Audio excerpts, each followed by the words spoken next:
పాయల్ శంకర్ గారు. అధ్యక్ష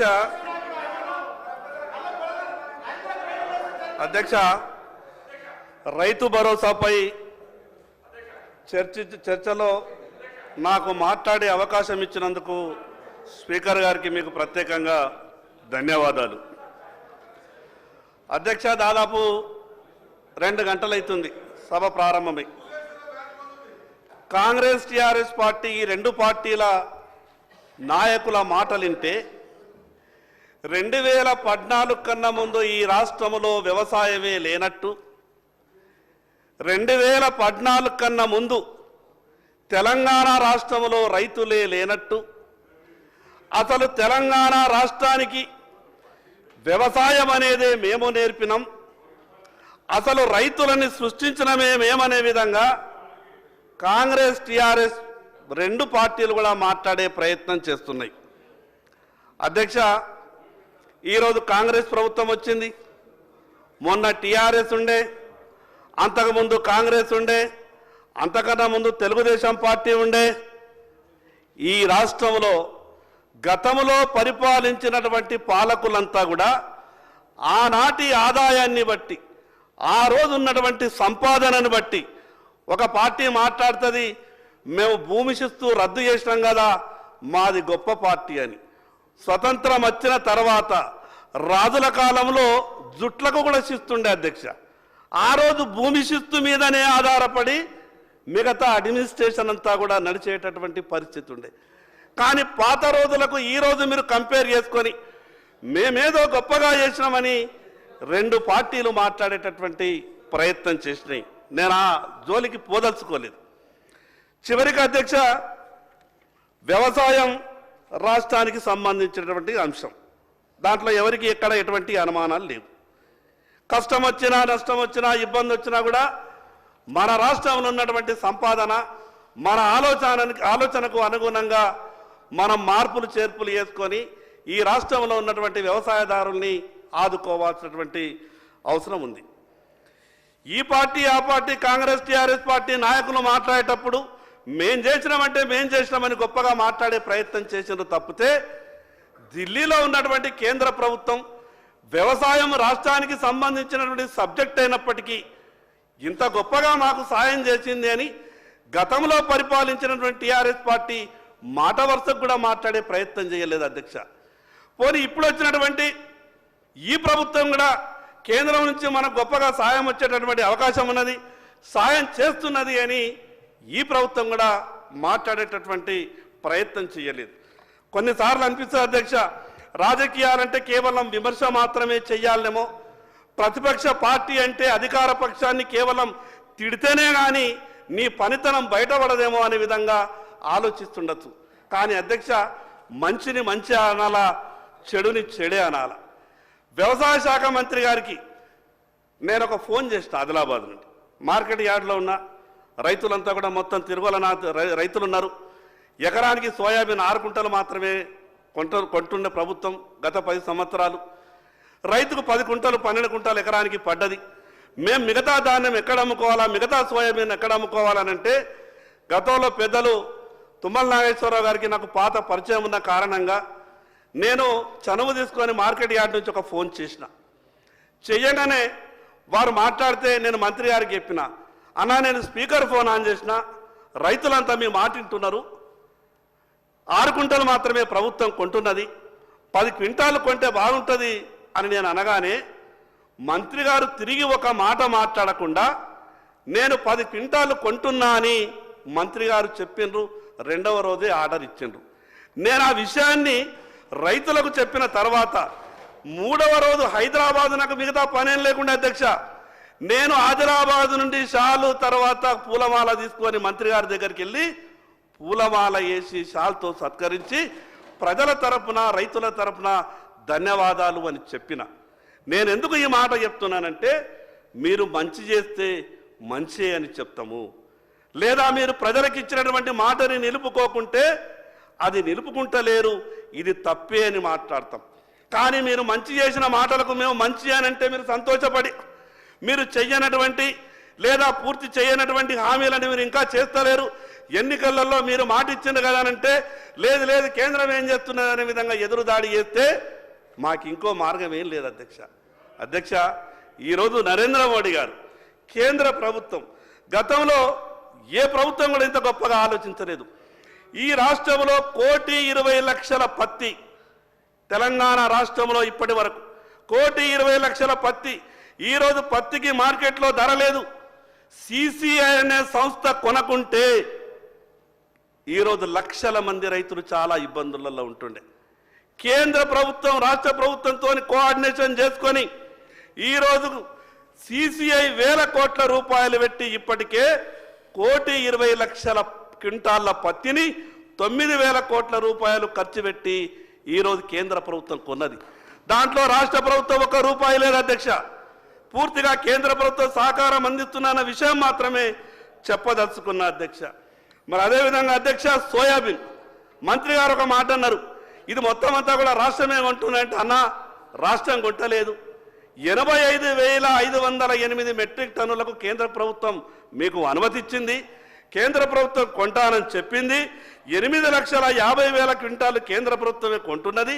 మీకేమి భారం లేదు, మీరు కొనాలి అని చెప్పినా ఇది కూడా కేంద్ర ప్రభుత్వమే కొంటున్నది అధ్యక్ష. పిఎంకేఎస్వైలో వేల కోట్ల రూపాయలు టంచనగా ఈరోజు రైతు ఖాతాల్లో కేంద్ర ప్రభుత్వం వేస్తూ ఉన్నది.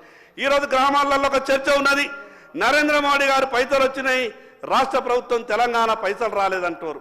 కేంద్ర ప్రభుత్వం నరేంద్ర మోడీ గారు రైతులకు ఏం చేయకుంటేనే గ్రామాలలో చర్చ ఉంటుంది అధ్యక్ష. ఈరోజు ఏ ఊరికి వెళ్ళినా మాట్లాడుతూ ఉన్నారు, మోడీ గారి పైసలు వచ్చినాయి, మోడీ గారి పైసలు వచ్చినాయి, ఇంకా ఈ గవర్నమెంట్ పైసలు వస్తలేవని రైతులు మాట్లాడుతూ ఉన్నారు. సరే మీరు గొప్ప ఆలోచనతో ఉన్నారేమో, మీకు ఉన్నటువంటి పరిస్థితి చూస్తేనైతే మొత్తం అంతా కూడా జమ చేసుకొని ఉన్నాం, మేము జనవరిలో వేస్తామనే విధంగా మాట్లాడుతున్నారు. దానికి చాలా సంతోషం అధ్యక్ష. రైతు భరోసా అంటే ఎకరానికి ఇంత మేము ఇచ్చేసి మా బాధ్యత తీరిపోయిందంటే కాదు అధ్యక్ష. రైతుకు అన్ని రకాలుగా మీరు భరోసా ఇవ్వాల్సినటువంటి అవసరం ఉంది అధ్యక్ష. రైతు మనందరికీ అన్నం పెడుతున్నాడు, దాన్ని మనం ఎవరు కూడా కాదనం, అందరం ఏకీభవిస్తాం. హోటళ్లకు పోయి టిఫిన్ చేస్తే, ఛాయ్ తాగితే, హోటల్ బిల్లు కట్టిన తర్వాత సర్వ్ చేసేటువంటి సర్వర్కు 100-200 రూపాయలు నాకు తీసుకొచ్చి అన్నం పెట్టినవన్న గొప్ప కృతజ్ఞతతో అక్కడ టిప్పిచ్చే ప్రయత్నం చేస్తాం. కానీ అధ్యక్ష రైతు పరిస్థితి అంతా ఘోరం ఉన్నదంటే, రైతు తన చేన్లో పండించినటువంటి కూరగాయలని తీసుకొచ్చి మార్కెట్లో కూర్చొని ఎంత కమ్ముతావు కిలో టమాటా అంటే 15 రూపాయలంటే 10 రూపాయలకి ఇస్తావా లేదా అని అంటారు. ఇక్కడనేమో 200 రూపాయల టిఫిన్ చేస్తే 200 రూపాయల టిఫిన్కు బిల్లు కట్టి 100-200 రూపాయలు టిప్పియడానికి మనసొప్పుతుంది. కానీ అక్కడ 15 రూపాయల కిలో టమాటాలు అమ్మితే 10కి ఇస్తే తీసుకుంటా లేకుంటే లేదనే విధంగా ఆ రకమైనటువంటి అవమానాలు రైతు భరిస్తున్నాడు అధ్యక్ష. నేను ఎందుకు ఈ మాట చెప్తున్నానంటే అధ్యక్ష, కళ్ళకు నీళ్ళు వస్తాయి అధ్యక్ష. ఈరోజు ఏ రైతు కూడా సంతోషంగా లేడు అధ్యక్ష. మీరు రైతు బంధించిన రుణమాఫీ చేసిన కేవలం ఎన్నికలప్పుడు రాజకీయ మాటలు మనం మాట్లాడుతున్నాం, కానీ రైతు ఈ రోజు కూడా సంతోషంగా లేడు అధ్యక్ష. 5 ఎకరాలు ఉన్నటువంటి రైతు తను పండించినటువంటి పంటని కుటుంబం అంతా కూడా కష్టపడ్డ తర్వాత మార్కెట్కి వెళ్ళి అమ్ముకొని సంవత్సరం తర్వాత లెక్క చూస్తే అధ్యక్ష 50,000 రూపాయలు కూడా లాభం వస్తలేదు అధ్యక్ష. భార్యాభర్తలు ఇద్దరు వ్యవసాయం విడిచబెట్టి హైదరాబాద్ వచ్చి ఎక్కడనో వాచ్మెన్ చేస్తే, ఏ ఇంట్లోనో పని చేస్తే నెలకు 30,000 రూపాయలు సంపాదించే అవకాశం ఉన్నది. కానీ 5 ఎకరాలు ఉన్నటువంటి ఆసామి ఊళ్ళో వ్యవసాయం చేస్తే భార్య భర్త పిల్లలు కూడా అప్పుడప్పుడు బడికి సెలవులు ఉన్నప్పుడు చేనులో పనిచేస్తే సంవత్సరం తర్వాత 50,000 రూపాయలు కూడా మిగులుతలేవు అధ్యక్ష. ఇది రైతుకు ఉన్నటువంటి బాధ అధ్యక్ష. మన తీరే రైతుకు కూడా కోరికలు ఉంటాయి.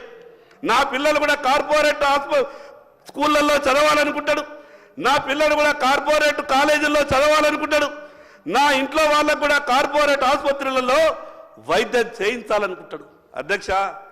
50,000 రూపాయలు కూడా పంటకు చివరికి లెక్క చేస్తే మిగులుతలేవు.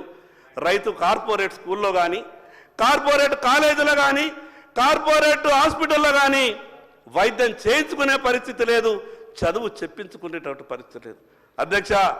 రైతు మనందరికీ అన్నం పెడుతున్నాడు. ముఖ్యమంత్రి గారు సభలో ఉన్నారు, పెద్ద మనసుతో ఈ విషయం మీద ఆలోచించాలన్న ఆలోచనతోనే నేను చెప్తా ఉన్నా. రైతు పిల్లలు ఏ కార్పొరేట్ ఆసుపత్రిలో చదివినా, ఏ కార్పొరేట్ హాస్పిటల్లో ట్రీట్మెంట్కి వెళ్ళినా 90%తో సబ్సిడీతో వాళ్లకు ట్రీట్మెంట్ జరగాల, చదువులు చెప్పాలా. ప్రభుత్వం తరపున ఒక మాట వస్తుంది, లేదు ఏ కార్పొరేట్ ఆసుపత్రిలో చదివినా మేము ఫీజు రియంబర్స్మెంట్ ఇస్తున్నాం కదా, ఏ కార్పొరేట్ హాస్పిటల్కి వెళ్ళినా ట్రీట్మెంట్ కొరకు మేము రాజీవ్ ఆరోగ్యశ్రీ ఉన్నది కదా అని ప్రభుత్వం మాట్లాడవచ్చు. అధ్యక్ష, నేను ప్రభుత్వానికి మీ ద్వారా ఒక విజ్ఞప్తి చేస్తా ఉన్నా. కార్పొరేట్ హాస్పిటల్లో రైతు బిడ్డలే కావచ్చు, మిగతా వాళ్ళే కావచ్చు, ఈ ఫీజు రియంబర్స్మెంట్ మీద పోయే వాళ్ళని ఎట్లా చూస్తున్నారంటే, ఎందుకు వచ్చినరా మీరు మా కాలేజీకు, మిమ్మల్ని అడ్మిషన్ తీసుకుంటే రూపాయి వచ్చేది లేదు, సచ్చేది లేదు, కానీ మీ పేర్ల మీద సీట్లు ఇవ్వబడుతుంది, ప్రభుత్వం ఏమో రూపాయి ఇస్తలేదు, మీరు చదువుకున్నా ఒకటే చదువుకోకున్నా ఒకటే అనే విధంగా అవహేళనగా కార్పొరేట్ స్కూల్స్ ఆ కాలేజీలు మాట్లాడుతున్నాయి. అధ్యక్ష అట్లనే కార్పొరేట్ హాస్పిటల్లో కూడా ఆరోగ్యశ్రీ పేషెంట్లు అంటే నేను ఎందుకు ఇది ఉదాహరణ చెప్తున్నా అధ్యక్ష. రైతు ఆదిలాబాద్ నుంచి హైదరాబాద్కు ట్రీట్మెంట్ కొరకు వచ్చిండు, నిమ్స్కు పోయితే నిమ్స్కు తప్ప ఎల్ఓసి వేరే దిక్కు లేకుండే, వేరే హాస్పిటల్కి వెళ్తే ఆరోగ్యశ్రీ లేదు అని బయటకు వెళ్ళగొట్టింది సార్.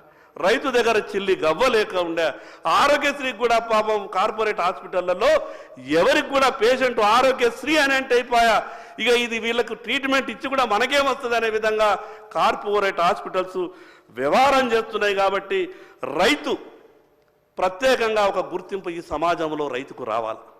భరోసా అంటే కేవలం డబ్బు మాత్రమే ఇవ్వడం భరోసా కాదు, రైతు అనంటే ఈ సమాజం గౌరవించేటటువంటి పరిస్థితి రైతుకు రావాలి అధ్యక్ష. ఆ రకమైనటువంటి ఆలోచన వచ్చినప్పుడే అధ్యక్ష రైతు ఏమన్నా బాగుపడే అవకాశం ఉంటుంది అధ్యక్ష. వ్యవసాయం చెయ్యాలంటే ఎంత కష్టం ఉంటుందంటే, నేను వర్షాకాలం నా చేన్లకు మిగతా వాళ్ళ చేన్లలో కూడా పోయిన అధ్యక్ష. నేను గౌరవ ముఖ్యమంత్రి గారికి మొన్న కూడా నేను ఒక విజ్ఞప్తి చేసిన. మన గ్రామీణ ప్రాంతం నుంచి వచ్చినటువంటి వాళ్ళే దాదాపు 95-96% శాసనసభ్యులు ఉన్నారు. సార్, వర్షాకాలం వ్యవసాయం చేయడానికి చేన్లకు పోవాలంటే రోడ్లు ఉండయి సార్, ఎరువులని నెత్తి మీద ఎత్తుకొని పోతే కానీ, ట్రాక్టర్తోని కానీ ఆటోలు కానీ 4 ఎరువుల బస్తాలు వేసుకొని వ్యవసాయం చేయడానికి చేన్లకు తీసుకుపోతామనంటే పోలేనటువంటి పరిస్థితుల్లో ఉంటాయి. కాబట్టి నేను మీ ద్వారా గౌరవ ముఖ్యమంత్రి గారికి విజ్ఞప్తి చేస్తా ఉన్నా, వచ్చేటటువంటి బడ్జెట్లో కానీ వ్యవసాయ పొలాలకు, వ్యవసాయ చేన్లకు రోడ్లు అనే విధంగా మీరు ఈ కార్యక్రమాన్ని తీసుకురండి. రైతులంతా కూడా సంతోషపడతారు. వర్షాకాలం వాళ్లకు చేన్లకు పోవాలంటే విపరీతమైనటువంటి కష్టం ఉంటుంది, ఎంత బురద ఉంటుందంటే ఎడ్లు దిగబడతాయి, బండి దిగబడుతుంది, ఎవరినైనా చేన్లకు పనికి పిలిస్తే కూడా ఎవరు రారు.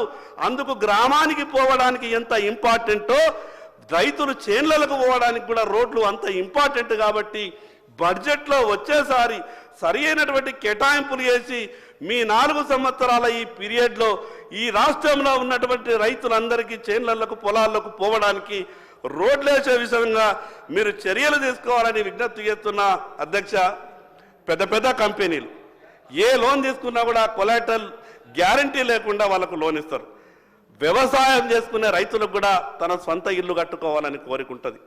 ఈ గడిచిన 10 సంవత్సరాలలో ఏ రైతు ఇల్లు కట్టుకుందామన్నా కూడా ప్రభుత్వం ఇల్లు ఇవ్వలేదు. పోనీ తనకు తానే సొంతం కట్టుకుంటా అంటే బ్యాంకుకు వెళ్తే అధ్యక్ష గ్యారంటీ ఏమి ఇస్తావు అని అంటుండే. రైతు దగ్గర ఏముంటుంది అధ్యక్ష, తను చేసుకుంటున్నటువంటి పొలం ఉంటుంది, చేను ఉంటుంది. కానీ బ్యాంకులు ఏమంటాయి, నీ వ్యవసాయ భూమిని మేము తాకట్టు పెట్టుకొని నీ ఇల్లు కొరకు లోన్ ఇవ్వము అని అంటారు. మరి రైతు ఇల్లు ఎట్లా కట్టుకుంటాడు అధ్యక్ష? మిగతా వాళ్ళకేమో 100,000 కోట్ల రూపాయలు ఎటువంటి గ్యారంటీ లేకుండా బ్యాంకులు లోన్ ఇస్తాయి. ఎందుకు? అది సమాజ హితం కొరకట, ఎంప్లాయ్మెంట్ జనరేట్ కొరకట. రైతు కూడా అధ్యక్ష మనకు తెలవకుంటేనే 5-10 ఎకరాలు ఉన్నటువంటి రైతు రోజుకు 7 నుంచి 8 మంది కూలీలకు ఉపాధి ఇస్తాడు. తనకేం మిగులుతలేదు రైతు. కానీ రైతు మాత్రం తను 10 ఎకరాలు ఉన్నటువంటి ఒక ఆసామి 600 నుంచి 700 మందికి సంవత్సరం కూలీ ఇస్తాడు అధ్యక్ష. రైతు కూడా ఒక ఇండస్ట్రియలిస్ట్ కన్నా ఎక్కువ ఈ సమాజానికి ఉపయోగపడుతున్నాడు. తనకేం మిగులుతలేదు, కానీ తను మాత్రం మిగతా వాళ్ళకి ఉపాధి ఇచ్చేటటువంటి పని చేస్తున్నాడు. కాబట్టి నేను గౌరవ ముఖ్యమంత్రి గారికి ఒక విజ్ఞప్తి చేస్తా ఉన్నా, ఈ రాష్ట్రంలో ఏ రైతైనా సరే తను 10 లక్షల రూపాయల వరకు ఇల్లు కట్టుకుంటానంటే, ఎందుకంటే ప్రభుత్వం ఇచ్చేటటువంటి ఇళ్లతోని 100% మనం ఇయ్యలేము, అది సాధ్యమయ్యేటటువంటి పని కాదు.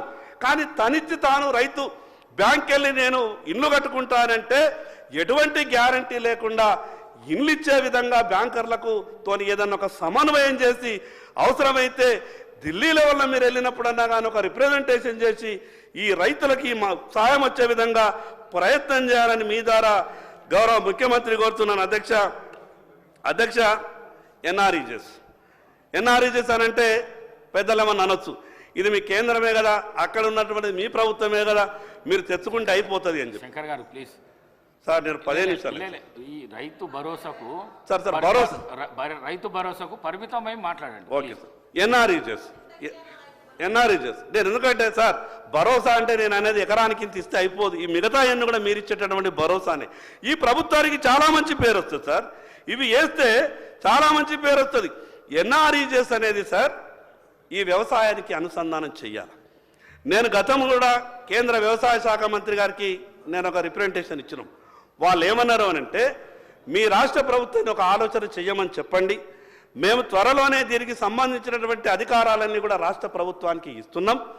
వ్యవసాయానికి ఏ రకంగా అనుసంధానం చేస్తే బాగుంటుందో, రైతుకు ఏ రకంగా మద్దతు కాగలుగుతుందో దానికి ఒక మీటింగ్ ఏర్పాటు చేసి ఈ రాష్ట్ర ప్రభుత్వ సలహాలు సూచనలు పంపితే మేము ఆలోచిస్తామని చెప్పారు. కాబట్టి ఈ ఎన్ఆర్ఈజెస్ కూడా వ్యవసాయానికి అనుసంధానం చేసే విధంగా ప్రభుత్వం చర్యలు తీసుకోవాలని మీ ద్వారా విజ్ఞప్తి చేస్తున్నా. అధ్యక్ష, ఇంకొక విషయం, ఇది చాలా ఇంపార్టెంట్ విషయం, గౌరవ ముఖ్యమంత్రి గారు ఈ మాటని వినాలని మీ ద్వారా విజ్ఞప్తి చేస్తా ఉన్నా. ఈరోజు వ్యవసాయ అనుబంధ పరిశ్రమలు రావాల్సినటువంటి అవసరం ఉంది. ఎందుకు అనంటే, రైతు మిర్చిని అమ్మితే 60 రూపాయలు కిలో వస్తే అదే కారం పొడి వేసి అమ్మితే 110 రూపాయల కిలో వస్తూ ఉన్నది. మిర్చిని డైరెక్ట్గా రైతు అమ్మితే 60 రూపాయలే, దాని కారం పొడి వేసి అమ్మితే 110 రూపాయలు, అంటే కిలోకు 50 రూపాయల తేడా వస్తున్నది. అందుకే నేనేమంటున్నానంటే, వ్యవసాయ అనుబంధ పరిశ్రమలు గ్రామాలలో రావాలా. అధ్యక్ష, ఇలా కేంద్ర ప్రభుత్వం ఒక గొప్ప ఆలోచన చేస్తుంది. ఈ న్యాచురల్ గ్యాస్కు బయోగ్యాస్కు సంబంధించింది, న్యాచురల్ గ్యాస్ సంబంధించినటువంటి కొన్ని విషయాల మీద రైతులకు ఎటువంటి గ్యారంటీ లేకుండా 25 కోట్ల రూపాయలు ఇవ్వాలన్న ఒక గ్రూప్ ఉంటే 25 కోట్ల రూపాయలు ఆర్బీఐ ఎటువంటి గ్యారంటీ లేకుండా ఇవ్వాలని ఆలోచిస్తున్నది. కాబట్టి కనీసం పైలట్ ప్రాజెక్టుగా మండలానికి ఒకటి అటువంటి నేపర్ గడ్డి సార్, ఎటువంటి ఖర్చు లేకుండా రైతు ఆ గడ్డిని పండిస్తాడు. ఆ గడ్డిని ఫ్యాక్టరీకి వేస్తే ఎకరానికి 2.5 లక్షల రూపాయల లాభం వస్తాయని చెప్తాడు. నేను మొన్న మహారాష్ట్రలో ఒక ప్రాజెక్టు చూసి వచ్చిన గౌరవ ముఖ్యమంత్రి గారికి, వ్యవసాయ శాఖ మంత్రి గారికి మీ ద్వారా విజ్ఞప్తి చేస్తా ఉన్నాను, ఒక టీంని ఇమీడియట్గా పంపండి. అది ఎందుకంటే ఈ రాష్ట్రంలో ఉన్నటువంటి రైతులందరికీ కూడా ఉపయోగకరంగా ఉంటుంది. అదేవిధంగా అధ్యక్ష, పంటల బీమా పథకం, ఈ పంటల బీమా పథకం గురించి నేను ఎందుకు చెప్పే ప్రయత్నం చేస్తున్నానంటే అధ్యక్ష, నేను గతంలో ఆదిలాబాద్ నుంచి 150 మంది రైతులని ముఖ్యమంత్రి ఇల్లు ముట్టడికి తీసుకొని వచ్చిన. అప్పుడు ఎట్లుంటుండే అధ్యక్ష, కంచలేసి హైదరాబాద్ కూడా రాలేకపోతుంటివి. కానీ నేను ఆదిలాబాద్ నుంచి రైతుల్ని తిరుపతి పోతున్నామని పోలీసు వాళ్ళకి చెప్పి, పోలీసు వాళ్ళ ఇంటెలిజెన్స్ నిఘా ఇంతమంది రైతులు ఎడబోతున్నారు అని అంటే, మేము తిరుపతి పోతున్నామని చెప్పి హైదరాబాద్కి వచ్చి, నేను అక్కడ ఉన్నటువంటి ప్రగతి భవన్ ముందు ఐటీసీ హోటల్ ఉంటుంది, నేను 15 రూములు తీసుకొని ఐటీసీ హోటల్లో రైతులని ఉంచి ఉదయం 7 గంటలకు ప్రగతి భవన్ ముట్టడి చేసి లోపల దాకా వచ్చినాం. అధ్యక్ష, ఎందుకు వచ్చినాము అని అంటే, కేంద్ర ప్రభుత్వం ప్రవేశపెట్టేటువంటి ఫసల్ బీమాని రాష్ట్ర ప్రభుత్వం అమలు చేస్తలేదు, రాష్ట్ర ప్రభుత్వం కట్టాల్సిన ప్రీమియం కడతలేదు అని అంటే, ఆ రోజు మా మీద లాఠీ చార్జ్ చేసిండ్రు, నా మీద కేసులు పెట్టిండ్రు, రైతుల మీద కేసులు పెట్టిండ్రు. ఇప్పటిదాకా కేసులను ఎదుర్కొంటున్నాం. అధ్యక్ష, పంటల బీమా పెడితే రైతులకు ఎందుకు గొప్ప భరోసా వస్తుంది అంటే, ప్రభుత్వం మీద భారం కూడా తక్కువైతుంది, రైతులకు భరోసా కూడా వస్తుంది. గొప్పగా చెప్పారు. నేను చాలా సంతోషపడ్డా. గౌరవ ముఖ్యమంత్రి గారు ఒక మాట అన్నారు, ఆంధ్రప్రదేశ్ రాష్ట్రంలో రైతుల బీమాకు సంబంధించినటువంటి ఆ ప్రీమియంని రాష్ట్ర ప్రభుత్వమే కడుతున్నది. ఈ తెలంగాణ రాష్ట్రంలో కూడా కడతాము అని అంటే నేను చాలా సంతోషపడ్డా. నేను అగ్రికల్చర్ కమిషనర్ గారికి పదే పదే ఫోన్ చేసి అడుగుతుంటే ముఖ్యమంత్రి కార్యాలయం దగ్గర ఉన్నది అని అంటే నేను గౌరవ ముఖ్యమంత్రి గారికి విజ్ఞప్తి చేస్తా ఉన్నా, అన్న ఈ పంటల బీమా పథకం మీరు అమలు చేస్తే ప్రభుత్వం మీద భారం తక్కువైతుంది. రైతులకు కూడా ఎప్పుడు కాలం కలిసి వచ్చినా కలిసి రాకపోయినా, వర్షాలు ఎక్కువ వచ్చినా తక్కువ వచ్చినా ఆ బీమాలో కవరేజ్ ఉంది కాబట్టి పంటల బీమా పథకాన్ని అమలు చేయవలసిందిగా ఈ ప్రభుత్వానికి విజ్ఞప్తి చేస్తా ఉన్నా. మరి అదేవిధంగా అధ్యక్ష, విత్తనాల చట్టం రైతుకు చాలా మోసం జరుగుతుంది అధ్యక్ష. ఎప్పుడో తాత తరుణం నాటి ఆ విత్తనాల చట్టం ఉన్నది, ఆ చట్టాన్ని మార్చాలి అధ్యక్ష.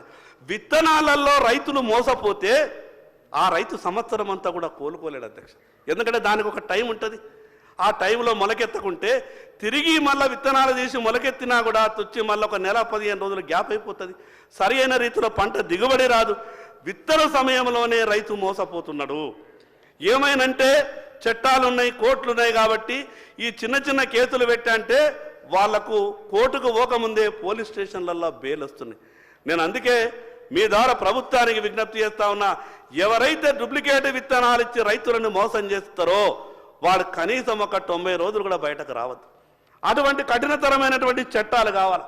విత్తనాలప్పుడే రైతుకిన మోసానికి గురైపోతే రైతు వ్యవసాయం చేసుకోలేనటువంటి పరిస్థితి ఉంటుంది. కాబట్టి దయచేసి ముఖ్యమంత్రి గారు, మంత్రి గారు ఆ రకంగా ఆలోచించాలని మీ ద్వారా ప్రభుత్వానికి విజ్ఞప్తి చేస్తా ఉన్నాను అధ్యక్ష. అదేవిధంగా ఏఈల బాధ్యత, ఏఈలు రైతులకు ఎప్పటికప్పుడు సాంకేతిక పరంగా సలహాలు ఇచ్చి ఈ వంగడాలు బాగుంటాయి, ఈ పంటలు బాగుంటాయి అనే విధంగా ఎప్పటికప్పుడు వాళ్ళకు సలహాలు రావాలి. కానీ ఉన్నటువంటి పరిస్థితి చూస్తే అధ్యక్ష, ఆ రకమైనటువంటి సలహాలు రైతులకు ఎక్కడా కూడా దొరుకుతలేవు. అందుకే కొత్త ఈరోజు ప్రపంచంతో రైతు పోటీ పడాలి అధ్యక్ష. మిగతా కొన్ని దేశాలలో ఎకరానికి 40 క్వింటాలు 30 క్వింటాల పత్తి వస్తున్నది. మనం ఇంకా 10-12 క్వింటాలలో ఉన్నాం. మిగతా దేశాలలో BT 7, 8కి వెళ్ళిపోయారు. మనం BT 2లోనే ఉన్నాం. 3 అనాధికారికంగా నడుస్తూ ఉన్నది. క్వాలిటీ విత్తనాలు రైతులకు ఇవ్వాల్సినటువంటి అవసరం ఉంది. క్వాలిటీ విత్తనాలు కనుక మనం రైతులకు ఇవ్వలేకపోతే మీరు ఎన్ని సబ్సిడీలు ఇచ్చినా, ఎన్ని రుణమాఫీలు జరిగినా, ఎంత రైతు భరోసా వచ్చినా రైతు బాగుపడు అధ్యక్ష. ఒక వింత పరిస్థితి నడుస్తూ ఉన్నది. అదేంటంటే ఎన్నికల కన్నా ముందు మాత్రమే రాజకీయ పార్టీలు రైతుల విషయంలో మేనిఫెస్టోలు ఎంత గొప్పగా తయారు చేస్తున్నారనంటే ఆ ఏ రాజకీయ పార్టీ అయినా కానీ, అది TRS party, Congress party, BJP, ఇంకో పార్టీ కాదు, ఎన్నికల కన్నా ముందు రాజకీయ పార్టీల ఆతృత రైతుల విషయంలో ఏ రకంగానైతే ఉంటున్నదో అధికారం వచ్చిన తర్వాత మాత్రం అధ్యక్ష ఆ ఇచ్చినటువంటి హామీల మీద ఆ గొప్పగా ఆలోచన ఉంటే రైతులు ఎప్పుడు కూడా వాళ్ళని మర్చిపోరు అధ్యక్ష. ఈరోజు రైతు బంధు విషయం మాట్లాడుతూ మేము ఇంత ఇచ్చినాం, మేము అంత ఇచ్చినాం, మీరేం చేసిండ్రు అని ఈ సమయం అంతా కూడా, సభా సమయం అంతా కూడా ఈ ఒకరిదొకరు విమర్శలు మాత్రమే పోతున్నది. సలహాలు ఎవరు ఇస్తలేరు అధ్యక్ష.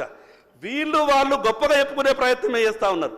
మేము ఇంత చేసినాం కదా, మీ నాయకుడు గిట్లా చేసిండు కదా, మీ నాయకుడు గిద్దిన్నాడు కదా, ఈ రకమైనటువంటి మాటలు తప్పితే ఏం చేస్తే రైతుకు బాగుంటుందని ఏ రాజకీయ పార్టీ కూడా సలహాలు ఇచ్చేటటువంటి ప్రయత్నం చేస్తలేదు. నేను వ్యవసాయ శాఖ మంత్రి గారికి మీ తరఫున ఒక విజ్ఞప్తి చేస్తున్నా అధ్యక్ష. రైతుకు ఈరోజు పనిముట్లు చాలా అవసరం. గతంలో 10 ఏళ్ళు ఈ రాష్ట్రాన్ని పరిపాలించినటువంటి ఒక పార్టీ ప్రభుత్వం ట్రాక్టర్లు ఇచ్చింది అధ్యక్ష. ఎవరికి ఇచ్చిందో తెలుసా అధ్యక్ష? టీఆర్ఎస్ పార్టీ కార్యకర్తలకు మాత్రమే ఇచ్చింది అధ్యక్ష. రైతు ఒక పార్టీ కార్యకర్తనో, రైతుకు ఒక కులమో లేదు అధ్యక్ష. నిజంగా వ్యవసాయం చేసుకునే రైతులకు ఇస్తే బాగుంటుంది కదా అధ్యక్ష. నీ పార్టీ కార్యకర్తలకే వ్యవసాయ పనిముట్లు ఇస్తుంటే అది ఏ రకమైనటువంటి మంచి జరుగుతుంది అధ్యక్ష. నేను అందుకే వ్యవసాయ శాఖ మంత్రి గారికి మీ ద్వారా విజ్ఞప్తి చేస్తా ఉన్నాను. కొంత ప్రారంభించినట్టు ప్రారంభించిండ్రు, మళ్ళీ దాంట్లో మందగించింది. వ్యవసాయ పనిముట్లు ఇమీడియట్గా స్ప్రింక్లర్లు కావచ్చు, డ్రిప్ ఇరిగేషన్ కావచ్చు, సబ్సిడీ మీద ట్రాక్టర్లు కావచ్చు, నాగన్లు కావచ్చు, ఈ రకమైనటువంటి వ్యవసాయ పనిముట్లు మీరు వెంటనే అందించే ప్రయత్నం చేయాలని మీ ద్వారా విజ్ఞప్తి చేస్తున్నాను అధ్యక్ష. ఈరోజు పంటలకు సంబంధించినటువంటి విషయాలు మాట్లాడేటప్పుడు ప్రపంచం ఎక్కడికి వెళ్ళిపోయింది అధ్యక్ష. మన దగ్గర ఉన్నటువంటి దిగుబడితో ప్రపంచాన్ని మనం పోటీ పడలేము. ఈరోజు కొన్ని దేశాలలో, నేను థాయిలాండ్లో చూసిన అధ్యక్ష, నేను కొరియాలో చూసిన అధ్యక్ష, మన దేశంలో ఒక చర్చ ఏ రాష్ట్ర బడ్జెట్లో చూసినా కూడా ఒక చర్చ జరుగుతుంది అని అంటే వ్యవసాయం వల్ల జీడిపి ఎంత పెరుగుతున్నది, ఇండస్ట్రీ తెచ్చుకుంటే బాగుంటుంది అనే ఆలోచన ఉన్నది. మరి అన్నం ఎక్కడికి వెళ్ళి తెచ్చుకుంటాం అధ్యక్ష? మనం ఇండస్ట్రీలు తెచ్చుకుంటాం, వాళ్ళకు మనం సాయం చేస్తాం. వేల కోట్ల రూపాయలు పెట్టుబడులు పెట్టేటోళ్ళు ఈ దేశం లేకుంటే మిగతా దేశాలలో వస్తుండొచ్చు, కానీ అన్నమైతే తెచ్చుకోలేం కదా అధ్యక్ష. మనం అన్నమైతే తినాలి కదా అధ్యక్ష. అందుకే వ్యవసాయానికి అనుబంధమైనటువంటి పరిశ్రమల మీద దృష్టి పెట్టేటటువంటి ప్రయత్నం చెయ్యండి. ఈరోజు ప్రపంచంలో కొన్ని దేశాలు ఉన్నాయి, అది చిన్న దేశమే, వ్యవసాయంతోనే వాళ్ళ జీడిపి ఏ రకంగా ఉన్నదో ఒకసారి ఆలోచించండి. అందుకే పాడి పరిశ్రమ ఈరోజు నేషనల్ లైవ్ స్టాక్ మిషన్ అనే NLM కేంద్ర ప్రభుత్వ పథకం ఉన్నది అధ్యక్ష. వేల కోట్ల రూపాయలు ఈరోజు కేంద్రం ఇవ్వడానికి సిద్ధంగా ఉన్నది. 50% సబ్సిడీ, ₹2 కాదు అధ్యక్ష. నువ్వు 5 కోట్ల రూపాయల యూనిట్ పెట్టుకుంటే, 4 కోట్ల రూపాయల యూనిట్ పెట్టుకుంటే ఏ రైతైనా సరే 2 కోట్లు సబ్సిడీ ఇస్తుంది. ₹1 కోటి యూనిట్ పెట్టుకుంటే అది మీరు పోల్ట్రీ పెట్టుకోండి, డైరీ పెట్టుకోండి. ఈరోజు 2 కోట్లు పెట్టుకుంటే ₹1 సబ్సిడీ. ఈరోజు 50 కోట్లు పెట్టిన ₹50 లక్షల సబ్సిడీ, 50% సబ్సిడీ ఈరోజు కేంద్ర ప్రభుత్వం ఇస్తున్నది. గతంలో ఉన్నటువంటి ప్రభుత్వం ఆ పథకాన్ని అమలు చేయలేదు. కానీ దురదృష్టం ఏంటంటే అధ్యక్ష, కేంద్ర పథకం అనే అంటే గతంలో ఎక్కడ భారతీయ జనతా పార్టీకి పేరు వస్తుందో, ఎక్కడ నరేంద్ర మోడీ చెప్పడం జరుగుతుందని ఏ పథకాన్ని రానిచ్చేటటువంటి ప్రయత్నం ఆపుతుండే, ఏ పథకాన్ని రానియలేదు అధ్యక్ష. నేను అందుకే మీ ద్వారా ఈ ప్రభుత్వానికి విజ్ఞప్తి చేస్తా ఉన్నాను. మొదటి సభలో గౌరవ ముఖ్యమంత్రి గారు బాగా గొప్పగా ఒక మాట మాట్లాడింది. మాకు భేషజాలు లేవు, కేంద్రంలో ఉన్నటువంటి భారతీయ జనతా పార్టీ ప్రభుత్వమైనా ఈ రాష్ట్ర ముఖ్యమంత్రిగా కేంద్రం ఇచ్చేటటువంటి ప్రతి రూపాయిని తీసుకొచ్చి ఈ రాష్ట్రానికి ఉపయోగపడే విధంగా నేను ప్రయత్నం చేస్తానన్నారు. చాలా సంతోషం అధ్యక్ష. కేంద్రం ఎందుకంటే నరేంద్ర మోడీ గారి ఆలోచన కూడా చాలా గొప్ప ఆలోచనలు అధ్యక్ష. ఎక్కడ కూడా వారు ఇక్కడ ఉన్నటువంటి మంత్రులు చాలామంది మధ్యన సంవత్సర కాలంలో ఢిల్లీకి వెళ్ళి వచ్చిండ్రు.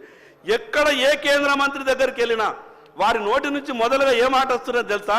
మాకు ప్రధానమంత్రి గారు ఒక మాట చెప్పిండ్రు, ఏ రాష్ట్రంలో ఏ ప్రభుత్వం ఉన్నా కూడా సంబంధం లేదు, మీ రాష్ట్రానికి కావలసినటువంటి అన్ని విషయాల్లో పూర్తిగా సహకరిస్తామని ప్రతి కేంద్ర మంత్రి ఈ రాష్ట్రం నుంచి వెళ్ళేటటువంటి మంత్రులకు చెప్తున్నారు అధ్యక్ష. అంతకన్నా ఎక్కువ ఉదారత, అంతకన్నా గొప్ప మనసు ఇంకేం కావాలి అధ్యక్ష? అందుకే నేను ప్రభుత్వానికి మీ ద్వారా ప్రభుత్వానికి ఒక విజ్ఞప్తి చేస్తా ఉన్నా అధ్యక్ష. రాజకీయాలు చేసేటప్పుడు రాజకీయ విమర్శలు చేసుకుందాం, ఎన్నికల. కానీ ఇంకో దురదృష్టం ఏంటంటే అధ్యక్ష, నాకు ఒకటి అర్థమైతలేదు. కొత్తగా వచ్చిన సభ్యుని నేను రెగ్యులర్గా ఎమ్మెల్యే కాకన్నా ముందే నేను కొన్ని కలలు కన్నా అధ్యక్ష. ఈ ఉమ్మడి ఆంధ్రప్రదేశ్ సభలో ధర్మాన ప్రసాదరావు గారు మాట్లాడినటువంటి స్పీచ్ని, తుమ్మల నాగేశ్వరరావు గారు మాట్లాడినటువంటి మాటల్ని, నోముల నరసింహయ్య గారు మాట్లాడినటువంటి మాటలని, విద్యాసాగర్ రావు గారు మాట్లాడినటువంటి మాటలని, పయ్యావుల కేశవ్ గారు మాట్లాడినటువంటి మాటలని నేను బాగా ఇదే ప్రయత్నం చేస్తుంటే, నేను ఎందుకు 20 సంవత్సరాల క్రితమే, 15 ఏళ్ల క్రితమే, 10 ఏళ్ల క్రితమే ఈ మాటలు బాగా స్పీచ్లో వింటుండే. నేను యూట్యూబ్లో ఈ మాటలు పెట్టుకొని వింటున్నప్పుడు నా మిత్రులు అంటుండే, నువ్వు ఎందుకు వీళ్ళ అన్ని స్పీచ్లు గంటలు వింటున్నావు అంటే నేను వాళ్ళతో ఒక మాట అంటుండే, రేపు నేను అసెంబ్లీకి వెళ్ళాలా, అసెంబ్లీకి వెళ్ళిన తర్వాత ఈ రాష్ట్రంలో ఉన్నటువంటి సమస్యలన్నీ వాళ్ళు మాట్లాడినట్టే నేను కూడా మాట్లాడాలని కోరిక, బలమైనటువంటి కోరిక ఉన్న కారణంగా నేను అవన్నీ స్పీచ్లు అంటుండే. నిన్న అధ్యక్ష ఒక విషయం మీద నాకు అవకాశం ఇస్తారని నేను బాగా ప్రిపేర్ అయ్యి వచ్చిన. నిన్న వీళ్ళ గొడవ వాళ్ళ గొడవ చూస్తే 3:30 గంటలు పోయింది. మేమేమో కొత్తగా వచ్చిన వాళ్ళం ప్రిపేర్ అయ్యి రాత్రి 2 గంటలకు 3 గంటలకు లేచి చదువుకుంటున్నాం. ఏమేమి ఉన్నది, ఎట్లెట్లున్నది కొంచెం మాట్లాడదామని. మీకు నా విజ్ఞప్తి ఏంటంటే అధ్యక్ష, కొత్త సభ్యునికి ఏదైనా అవకాశం ఉన్నప్పుడు కొంత మీరు నేరుగా వారించి వాళ్ళని కంట్రోల్ చేసి అవకాశం ఇచ్చే విధంగా ప్రయత్నం చేయాలని మీ ద్వారా విజ్ఞప్తి చేస్తాను అధ్యక్ష. రైతుకు ఒక ప్రత్యేకమైనటువంటి గుర్తింపు రావాల్సినటువంటి అవసరం ఉంది. మీరు అనొచ్చు, ప్రత్యేకమైనటువంటి గుర్తింపు ఇచ్చినాం కదా ఇంకేం కావాలని. అధ్యక్ష, ఈ రాష్ట్రంలో అతి తొందరగా నమ్మేది రైతు మాత్రమే. ఏ రాజకీయ పార్టీ ఏ మాట ఇచ్చినా రైతు నమ్ముతాడు. రైతు అంత తొందరగా ఇంకా ఎవరు నమ్మరు అధ్యక్ష. రైతు నమ్మి ఓటేసాడు. ఈరోజు కాంగ్రెస్ ప్రభుత్వం అధికారంలోకి వచ్చిందంటే రైతు మీ మాటలని బలంగా నమ్మిండు. కాంగ్రెస్ ప్రభుత్వం ఈరోజు రైతులు ఓట్లేస్తేనే అధికారంలోకి వచ్చింది. ప్రధానమైనటువంటి హామీ రుణమాఫీ.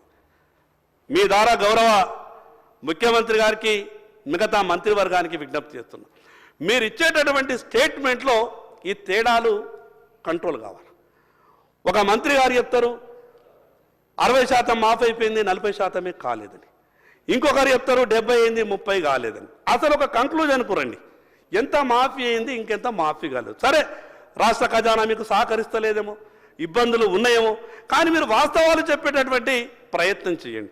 మీ ద్వారా ఒక విజ్ఞప్తి చేస్తా ఉన్నది ప్రభుత్వానికి అధ్యక్ష, 2 లక్షల రూపాయల రుణమాఫీ కోఆపరేటివ్ బ్యాంకులలో. గౌరవ మంత్రి గారు నా మాట కొద్దిగా నోట్ చేసుకోవాలి.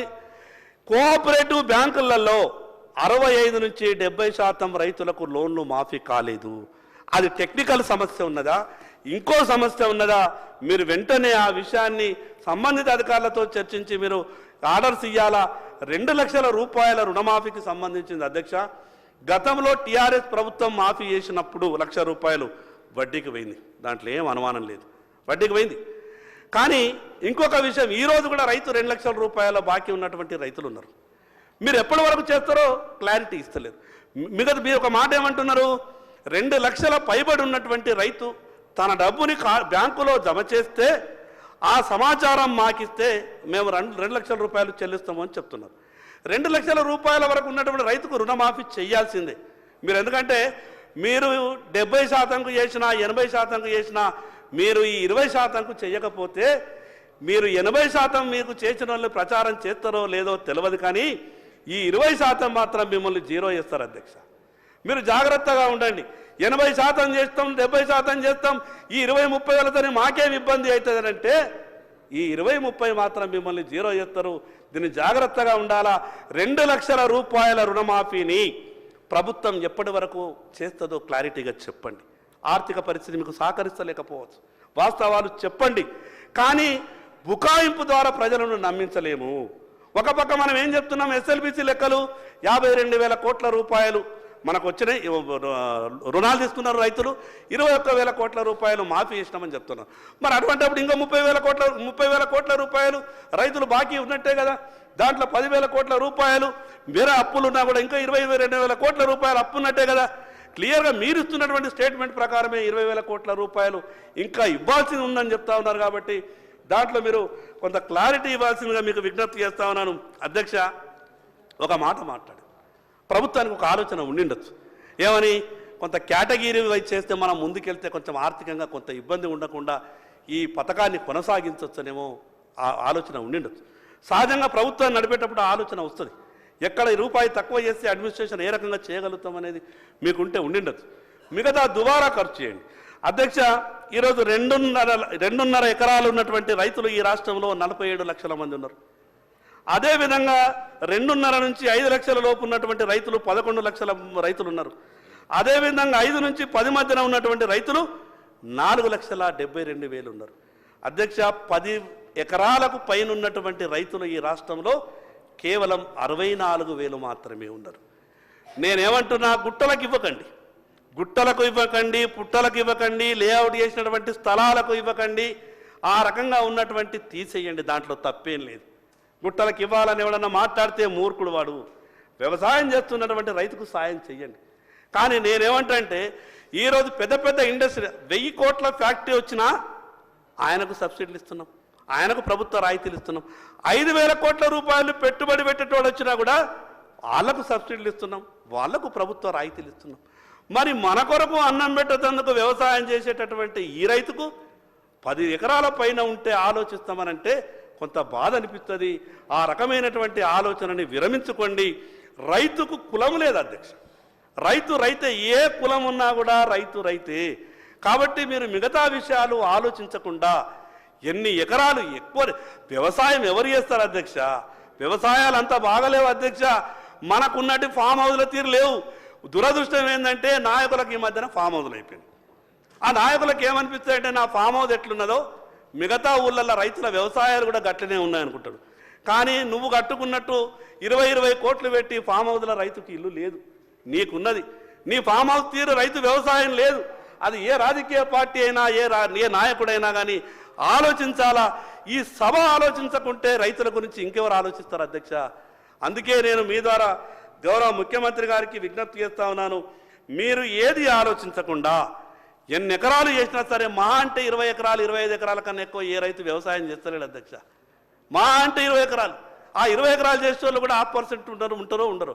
ఎక్కువలైతే 5 ఎకరాలు 2 ఎకరాలు 3 ఎకరాలు ఆ రకంగానే చేస్తూ ఉన్నారు. కాబట్టి మిగతా మీకు పెద్ద సేవ్ అయ్యేది కూడా పెద్దగా ఏముండదు. ఈ 64,000 ఎకరాల గురించి ఆలోచించి మీరు కూడా చెడ్డ పేరు తెచ్చుకోవద్దని మీ ద్వారా ప్రభుత్వానికి విజ్ఞప్తి చేస్తా ఉన్నాను. అధ్యక్ష కేంద్ర ప్రభుత్వం చివరిగా ఇంకొక మాట కూడా ఏమనిపిస్తుంది అధ్యక్ష, 10 సంవత్సరాలు ఈ దేశంలో 11 సంవత్సరాలు అయింది నరేంద్ర మోడీ గారు ప్రధానమంత్రి. గతంలో 10 ఏళ్ళు కూడా తీసుకోనటువంటి ఎంతో గొప్ప సాయం తీసుకున్నారు కేంద్రం నుంచి. కేటీఆర్ గారు మా నాయకుడు ఒక మాట చెప్పబోతే చివరికి బీజేపీ వాళ్ళు కూడా మాట్లాడుతున్నారా, ఆఖరికి బీజేపీ వాళ్ళు కూడా మాట్లాడుతున్నారా, ఆఖరికి బీజేపీ వాళ్ళు కూడా మైక్ ఇస్తున్నారంటే ఏంది అధ్యక్ష ఇది? బీజేపీ అంటే ఏమనుకుంటున్నారు అధ్యక్ష? మీరు ఈ పాత 10 జిల్లాలు కొత్త 33 జిల్లాలు పరిపాలించినటువంటి మీకే గింత ఉంటే 750 జిల్లాల్ని పరిపాలిస్తున్నాం. మాకింత ఉండాలా? మా అధికారం గురించి మీకు తెలియదా? బీజేపీ గురించి చెడుగా మాట్లాడితే ఏమైందో మీకు తెలియదా? అంత అవమానపరిచే విధంగా ఆఖరికి బీజేపీ వాళ్ళు కూడా మాట్లాడతారంటే ఎట్లా అధ్యక్ష? సాటి సభ్యులని ఆ రకంగా మాట్లాడేటప్పుడు కొంచెం బాధ అనిపిస్తుంది అధ్యక్ష. మేము మా పార్టీని మా ప్రభుత్వాన్ని మా నాయకుడిని మాట్లాడినప్పుడు ఇంటర్ఫియర్ ఇది కరెక్ట్ కాదు అని చెప్పే ప్రయత్నం చేస్తే నాకు వాళ్ళు అన్నటువంటి మాటలు బాధ అనిపించింది. సీనియర్ సభ్యులు కొత్త సభ్యుల్ని గౌరవించి వాళ్ళకు కొన్ని విషయాలు చెప్పే విధంగా ప్రయత్నం చేయాలా అధ్యక్ష. ఈరోజు నాకు బాగా జ్వరం వచ్చింది అధ్యక్ష. నేను ఎందుకు ఈ మాట చెప్తున్నానంటే ఇంత ఇంపార్టెంట్ చర్చ ఉన్నది రైతులకు సంబంధించింది, నాకు విపరీతంగా లేవచ్చు లేక, కానీ ఇటువంటి అవకాశం రాదు. రైతులకు సంబంధించిన సమస్య కాబట్టి రైతుల బాధలు నాకు కూడా ప్రాక్టికల్గా కొంత తెలుసు కాబట్టి ఈ మాటలు చెప్పాలన్నటువంటి ఆలోచనతోనే సభకు వచ్చి ఇవన్నీ విషయాలు చెప్పే విధంగా ప్రయత్నం చేస్తున్నాం అధ్యక్ష. వ్యవసాయ శాఖ మంత్రి గారికి మీ ద్వారా ఒక విజ్ఞప్తి చేస్తూ ఉన్నాను. మీరు వ్యవసాయంలో మీకు చాలా అనుభవం ఉన్నది. మీకు ఉన్నటువంటి అనుభవం నాకు తెలిసినంత ఈ క్యాబినెట్లను మీరు సీనియర్ అని అనుకుంటా బహుశా. ఎందుకంటే మీరంటే గౌరవ ముఖ్యమంత్రి గారికి కూడా చాలా మర్యాద. బడ్జెట్ రూపకల్పనప్పుడు కొంత ఎక్కువ బడ్జెట్ కేటాయించేటటువంటి ప్రయత్నం చేసి రైతులకు కొంత న్యాయం చేసే విధంగా ప్రయత్నం చేయాలని మీ ద్వారా ప్రభుత్వానికి విజ్ఞప్తి చేస్తున్నాను అధ్యక్ష. ఒకటే నిమిషం అధ్యక్ష, ఎక్కువసేపు లేవు. ఒకటే నిమిషం ఎందుకు చెప్పాలనిపిస్తుంది అధ్యక్ష. ముఖ్యమంత్రి గారు సభలో ఉన్నారు. మా మాటల్ని వింటే కొంత సానుకూలంగా స్పందించి మా సమస్యలు పరిష్కారం అవుతాయి, రైతులకు కొంత భరోసా వస్తున్న ఆలోచనతోనే ఈ విషయాలన్నీ చెప్పే ప్రయత్నం చేస్తున్నా. తిరిగి ఈ మాట చాలా మొదలు ప్రస్తావించిన మాట మరొకసారి గుర్తు చేసే ప్రయత్నం చేస్తా ఉన్నా. వ్యవసాయం చేసేటటువంటి రైతులకు చేన్లకు పోయేటటువంటి తోవలు సార్, ఇది చాలా ఇంపార్టెంట్. వ్యవసాయ శాఖ మంత్రి గారు ఇదొక అంశాన్ని మీరు ప్రత్యేకంగా చేర్చుకోండి. ఎందుకంటే రైతు చేన్లకు వ్యవసాయం చేసే రైతు చేన్లకు పోవాలంటే రోడ్డు పోలేనటువంటి పరిస్థితిలో ఉన్నాడు అధ్యక్ష. ఈరోజు వ్యవసాయం గతంలో చేయడానికి ఎవరైనా కూలీలు నడుచుకుంటూ చేన్లకు వస్తుండే, ఈరోజు కూలీలు నడుచుకుంటూ చేన్లకు వచ్చేటటువంటి పరిస్థితి లేదు. ఆటో పెడితేనో లేదా ఇంకోటి పెడితేనో చేన్లకు వస్తున్నారు. మరి ఆటో పెట్టాలన్న రైతు మిగతా ఎట్లన్నా కానీ కూలీలను చేన్లకు తీసుకుపోవాలంటే వర్షాకాలం రోడ్లు లేకుంటే ఎట్లా పోతాడు అధ్యక్ష? ఏ గ్రామానికి వెళ్ళినా ప్రతి గ్రామంలో రైతులు ఒకటే అడుగుతున్నారు, మీరు మాకు ఏం చేసినా చేయకున్నా మేము చేన్లకు పోతేందుకు మాకు రోడ్లు వేయాలని రైతులు మాట్లాడుతున్నారు కాబట్టి ఇది రిపీట్ రెండోసారి కూడా చెప్పినా. ఎందుకు చెప్పిన విషయం అంటే మీకు మరీ గుర్తుండాలన్న ఆలోచనతోనే ఈ విషయాన్ని చెప్పేటటువంటి ప్రయత్నం చేసిన. అందుకు ఎవరికి ఎక్కడ కూడా ఎటువంటి కటింగ్లు లేకుండా పూర్తిగా ఈ రైతు భరోసా డబ్బుని రైతుల ఖాతాల్లో వేసే విధంగా ప్రయత్నం చేయాలని, 2 లక్షల రూపాయల రుణమాఫీ గురించి ప్రత్యేకంగా మీరు భరోసా ఇచ్చి తక్కువనే ఉన్నారు, బిలో 1% ఉన్నారు, ఎక్కువ ఉన్నారు. మీరే అందరికీ ఇస్తే బాగుంటుందని మా ఆలోచన. అందరికీ ఇస్తే బాగుంటుంది. వ్యవసాయం చేసేవాళ్ళం గుట్టలకు పుట్టలకు మాత్రం నేను 10 ఎకరాలు 15 ఎకరాలు మీరు అనుకుంటుండొచ్చు, కానీ వ్యవసాయం చేసేటటువంటి రైతులకు అందరికీ ఇస్తే బాగుంటుందని. చివరిగా ఒక మాట అధ్యక్ష, ఒకటే మాట అధ్యక్ష. మహబూబ్ నగర్ జిల్లా కేసముద్రం మండలం నారాయణపూర్ అనే ఊరు. నేను ఎందుకు గౌరవ ముఖ్యమంత్రి గారికి విజ్ఞప్తి చేస్తున్నా, వ్యవసాయ శాఖ మంత్రి గారికి మీ ద్వారా అంటే, వీళ్ళు రైతు బంధు మొదలైన తర్వాత ఆ గ్రామం రూపాయి కూడా రైతు బంధుకు నోచుకోలేదు అధ్యక్ష. వీళ్ళకు ఆ ధరణి వల్ల వీళ్ళ పాస్బుక్లు వీళ్ళ భూములు వీళ్ళకి ఏమి రాలేదు. రైతులందరికీ పడితే పాపం వీళ్ళు వట్టిన చూసుకుంటా ఏరిండు. నేను అందుకు వీళ్ళకు తరపున ప్రత్యేకంగా ప్రభుత్వానికి విజ్ఞప్తి చేస్తా ఉన్నా, వీరు గతంలో కోల్పోయినటువంటి రైతు బంధు అంతా కూడా వీళ్ళకు పట్టాలు వచ్చిన తర్వాత వీరు సాయం చేసే విధంగా ప్రయత్నం చేయాలా. ఏదైనా సమస్య వచ్చినప్పుడు టెక్నికల్గా ఒక ఇన్స్టాల్మెంటు రైతు ఖాతాలో పడకపోతే తిరిగి ఆ టెక్నికల్ సమస్య పూర్తయిన తర్వాత అది 4 ఏళ్ల కింద ఇవ్వాల్సినటువంటి రైతు బంధు కావచ్చు, ఈరోజు ఇచ్చేటటువంటి రైతు భరోసా కావచ్చు, టెక్నికల్గా ఏదన్నా సమస్య ఉంటే తిరిగి రైతు ఖాతాలో వేసే విధంగా ఉత్తర్వులు ఇవ్వాలని మీ ద్వారా విజ్ఞప్తి చేస్తూ, అదేవిధంగా ఈ మాట్లాడే అవకాశం ఇచ్చినటువంటి మీకు ప్రత్యేకంగా ధన్యవాదాలు తెలియజేస్తూ సెలవు తీసుకుంటున్నా అధ్యక్ష. గౌరవ రాష్ట్ర ముఖ్యమంత్రి.